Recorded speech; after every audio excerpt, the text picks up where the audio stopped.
अस्सलामु अलैकुम वरहमतुल्लाहि वबरकातुहु।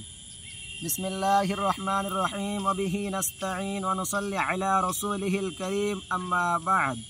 अऊज़ु बिल्लाहि मिनश शैतानिर रजीम। बिस्मिल्लाहिर रहमानिर रहीम। वल फज्र व लयालिन अश्र। वक़ाल अन्नबी करीम सल्लल्लाहु अलैहि वसल्लम أحتسب على الله أن يكفر السنة التي قبله والتي بعده رواه المسلم।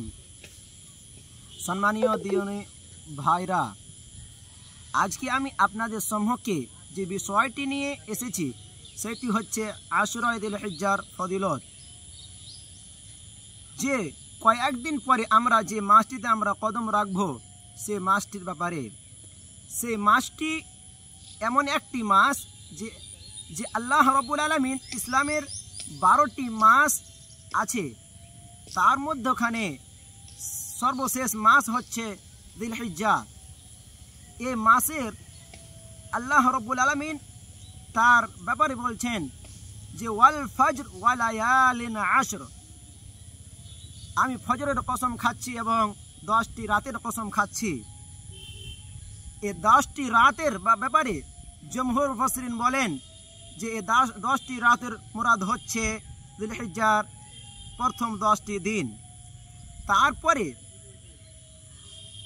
আল্লামা ইবনে কাসির তার তাফসীরের মধ্যে এই কথাটিকে সহিহ বলেছেন। কিন্তু তার আগে আমাদেরকে মাথায় রাখতে হবে যে আল্লাহ রাব্বুল আলামিন আমাদেরকে তার ইবাদতের জন্য পয়দা করেছেন, সৃষ্টি করেছেন। যেমন কি আল্লাহ রাব্বুল আলামিন কালাম পাকের মধ্যে বলেন ওয়ামা খালাকতুল জিন্না ওয়াল ইনসা ইল্লা লিয়াবুদুন। আমি মানব জাতিকে এবং জিনকে শুধুমাত্র আমার ইবাদতের জন্য সৃষ্টি করেছি। কিন্তু আল্লাহ রাব্বুল আলামিন এবং নবী মুহাম্মদ সাল্লাল্লাহু আলাইহি ওয়াসাল্লাম আমাদেরকে কিছু টাইম বলেছেন যে সে টাইমগুলো হচ্ছে অতি উত্তম। সে টাইমগুলো আল্লাহ রাব্বুল আলামিন আমাদের ইবাদতগুলোকে তাড়াতাড়িগুলো অংশগ্রহণ করে এবং সেগুলোকে ইবাদত করলে আমাদের অনেক সওয়াব পাওয়া যায়। তার আগে আমাদেরকে জানতে হবে যে আল্লাহ রাব্বুল আলামিন যে কালাম পাকের মধ্যে বলেছেন যে ওয়াল ফজর ওয়া লায়ালিন আশর। আল্লাহ রাব্বুল আলামিন যে কসম খাচ্ছেন সে আমাদেরকে মাথায় রাখতে হবে যে আল্লাহ রাব্বুল আলামিন কিছু ছোট মোটো জিনিসের কসম খান না। আল্লাহ রাব্বুল আলামিন কসম যে খেয়েছেন তার মানে হচ্ছে সেই দিনটি হচ্ছে অতি উত্তম দিন।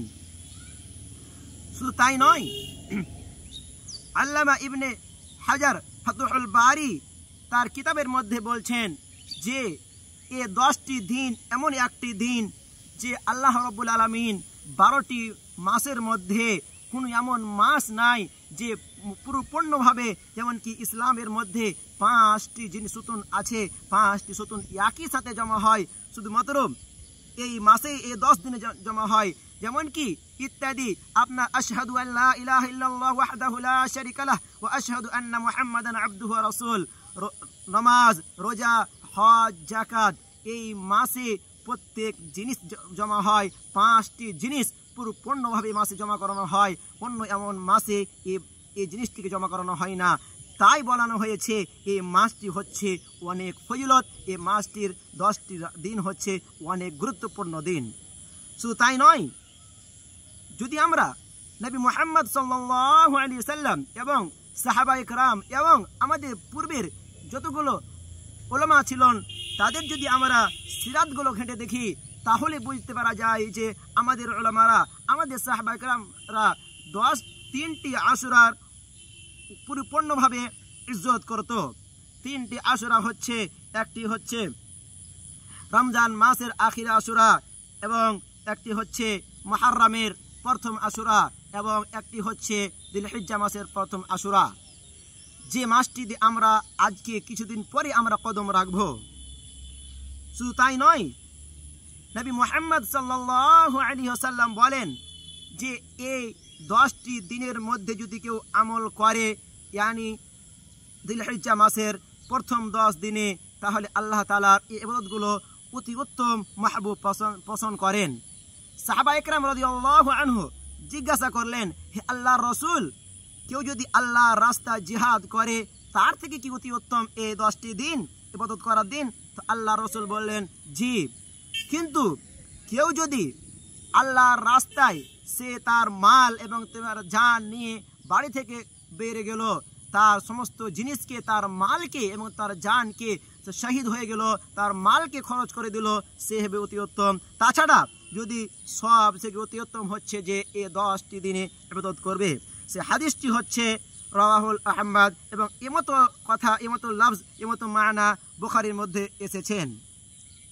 শুধু তাই নয়, এ মাসের মধ্যে একটি রোজা রাখতে হয় যে 9 তারিখে। তাই নবী মুহাম্মদ সাল্লাল্লাহু আলাইহি ওয়াসাল্লাম বলেন যে সাওমু ইয়াউমি আরাফাত আহতাসিবু আলা আল্লাহি আন ইউকাফিরা সানাতা আল্লাতী ক্বাবলাহু ওয়াল্লাতী বা'দাহু, রাওয়াহুল মুসলিম 1162। যে ব্যক্তি বলছেন আমি, আমার উম্মিদ হচ্ছে যে আল্লাহ রাব্বুল আলামিন ইয়াউমি আরাফার রোজা যে ব্যক্তি রাখবে তার জন্য 1 বছরের পিছনের গুনাহ এবং সামনে 1 বছরের গুনাহ আল্লাহ রাব্বুল আলামিন মাফ করে দেন। নবী মুহাম্মদ সাল্লাল্লাহু আলাইহি ওয়াসাল্লাম উল্লেখ করেছেন। আমাদেরকে দরকার যে আমরা এই দিনে খাস করে এই 10টি দিন যেন আমরা আমাদের ইবাদত করে গুজারতে পারি, ইবাদত যেন করে কাটাতে পারি। শুধু তাই নয়, নবী মুহাম্মদ সাল্লাল্লাহু আলাইহি ওয়াসাল্লাম বলেন কেউ যদি 1টি রোজা আল্লাহকে খুশি করার জন্য রাখে, সে ব্যক্তির চেহারাকে আল্লাহ রাব্বুল আলামিন জাহান্নাম থেকে 70,000 বছর দূরে রাখছেন। সে হাদিসটি হচ্ছেন বুখারী 2840 এবং মুসলিম 1153 হাদিসটি বলা হয়েছেন। কিন্তু আমাদের মাথায় রাখতে হবে যে আমরা এই রোজাটি রাখতেই হবে, ফরজ বলে মেনে নিতে হবে না, সেটি হচ্ছে সুন্নাত। সেই রোজাটি হচ্ছে সুন্নাত, সুন্নাত বলে আমাদেরকে জানতে হবে। আমরা এটি মনে করব না যে সেই মাসটির রোজাটি হচ্ছে আমাদের উপরে ফরজ, রাখতেই হবে, আমাদেরকে এটি হচ্ছে সুন্নাত। তারপর আমাদেরকে জানতে হবে যখন যে আমাদের জিলহিজ্জা মাসের চাঁদটি উঠবে তখন আমাদেরকে কি করতে হবে যে আল্লাহু আকবার, আল্লাহু আকবার, আল্লাহু আকবার, লা ইলাহা ইল্লাল্লাহু, আল্লাহু আকবার, আল্লাহু আকবার কাবীরা, আলহামদুলিল্লাহি কাসীরা, ওয়া সুবহানাল্লাহি বুকরাতান ওয়া আসীলা। আমাদেরকে এই 10টি দিন ঈদ পড়া পর্যন্ত আমাদেরকে তাকবীর পাঠ করতে থাকতে হবে। তাকবীরকে আমাদেরকে বেশি বেশি করে পড়তে হবে। তাকবীর পড়ার জন্য পড়া অনেক ফজিলত আছে, এবং এমতো দোয়াগুলো সুবহানাল্লাহি ওয়া বিহামদিহি সুবহানাল্লাহিল আযীম, এমতো দোয়াগুলো আমাদেরকে প্রত্যেক টাইমে পড়তে থাকতে হবে। আমরা কি আল্লাহ রাব্বুল আলামিন আমাদেরকে গুনাহ খাতা মাফ করার জন্য আমাদেরকে সুযোগ দিচ্ছেন, সুযোগ দান করছেন। আমাদেরকে দরকার যেন আমরা এই সুযোগটিকে আমরা ভরপুর কোশিশ করি যেন আমরা তার ফায়দা, তার লাভবান হতে পারি।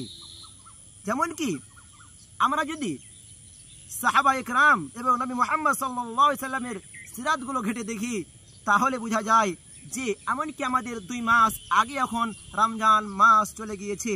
সাহাবায়ে কেরাম তারা বলতো যখন রমজান মাস খতম হয়ে যেত তারা দোয়া করতো, হে রব্বুল আলামিন আমরা যেগুলো দোয়া রমজান মাস ইবাদত করেছি আমাদের ইবাদতগুলো অংশগ্রহণ করিও। আল্লাহুম্মা তাকাব্বাল সিয়ামানা ওয়া কিয়ামানা ওয়া রুকুআনা ওয়া সুজুদানা। আমাদেরকে এই দোয়াগুলো করতে থাকতে হবে। খাস করে আমাদেরকে এই 10টি দিনের ফজিলতকে জানতে হবে, এবং আল্লাহ রাব্বুল আলামিন আমাদেরকে সুযোগ দিয়েছেন, সুযোগের জন্য আমরা ভরপুর কোশিশ করে আমরা যেন তা লাভবান হতে পারি।